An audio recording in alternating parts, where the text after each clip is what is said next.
Je suis content. J'ai compté les doigts de mes pigeons qui zonnent dans le jardin. Il ne leur en manque aucun. Le coin est pas trop pollué alors. Ouf, c'est déjà ça.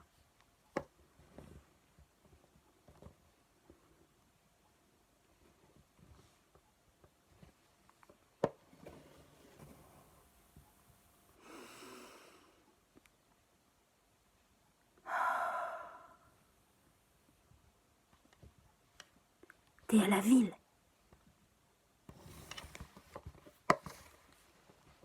Sans moi ça.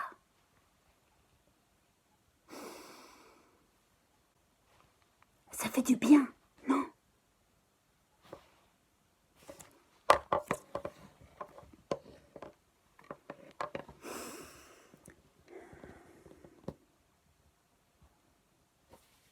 Aujourd'hui, je m'ennuie un peu. Ça me donne envie de jouer au con. De jouer au con finement. Ouais, bien sûr, tout le monde l'a déjà faite celle-là. Mais bon, alors, je vais jouer au con finement avec le mot confinement. Regarde. On ne se doute pas de ce qui se cache derrière ce mot. En ce mot, il se passe des choses en confinement.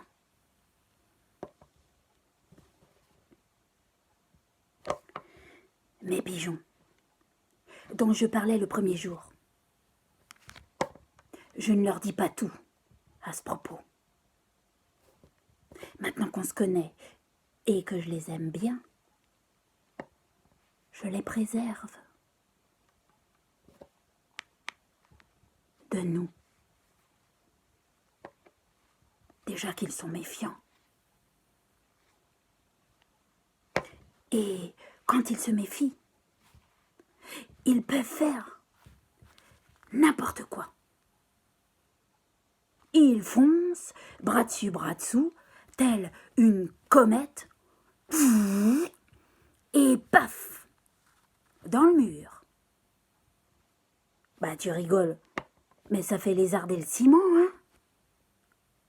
Ben oui. Ben qui c'est qui paye les dégâts après? Ben le contribuable, comme toujours.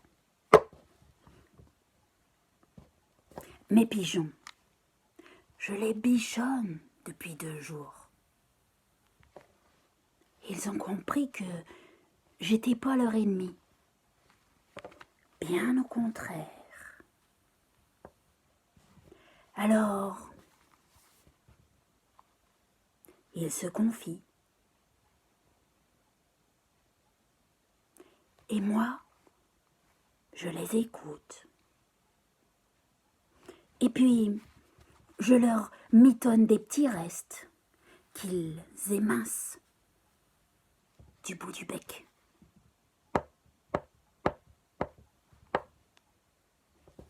Ça ne me coûte pas un centime.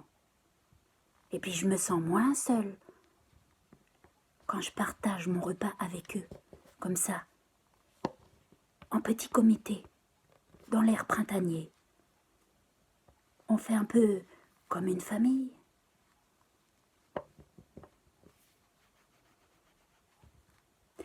À table, je ne mentionne jamais cette histoire de confinement. J'ai peur pour Tino. Le mal. Il est tellement émotif.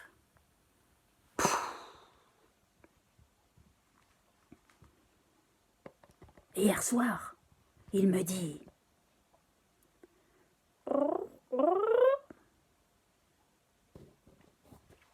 Je traduis. Je m'étonne que les hommes soient si calmes et silencieux. Il se passe quelque chose en ce moment? Mais non, j'ai dit non. Enfin, oui, mais non. Mais bon, bon, j'ai dû feinter. C'est vrai. J'ai menti. J'ai eu peur qu'il se jette dans le mur. J'ai raconté n'importe quoi. Une histoire abracadabrante. Je sais pas d'où je l'ai sortie celle-là. J'ai raconté qu'un éminent extraterrestre s'apprêtait à descendre sur Terre pour transmettre aux hommes un message de la plus haute importance pour leur avenir. Mais, afin qu'ils puissent entendre ce qu'il avait à dire, il fallait tout d'abord qu'ils aient lavé leur cervelle de fond en comble, car elle était, pour l'instant, un peu trop confite pour comprendre, recevoir ce message. L'éminent extraterrestre a donc envoyé à tous les humains une notice à respecter à la lettre, qui leur indique la marche à suivre pour retrouver un cerveau blanc comme neige, totalement vierge et innocent, débarrassé de toute pensée néfaste, malveillante, violente, vénale, raciste, homophobe, machiste, égoïste, capitaliste, etc., etc. Eh ben, je vais te dire, Tino, il y a du boulot. Je ne sais pas comment il les a convaincus, mais tout le monde s'y colle. Il y a de la bonne volonté, hein? Et donc, cher Tino, si les rues sont aussi désertes, c'est que chacun, vois-tu, est bien occupé dans sa salle de bain, à briquer sa petite cervelle dans sa baignoire. Chacun la désinfecte de tout ce qui pourrait entraver une bonne réception, perception de ce message. Tu comprends?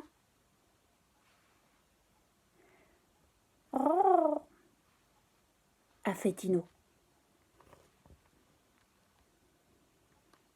Et sur ce, car la nuit tombait et que c'était déjà l'heure du couvre-feu,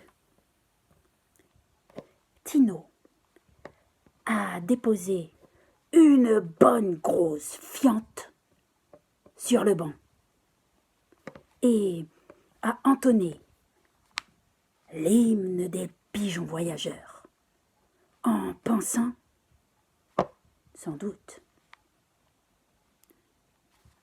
à tous ces comparses bloqués aux frontières, avec des messages plein les poches.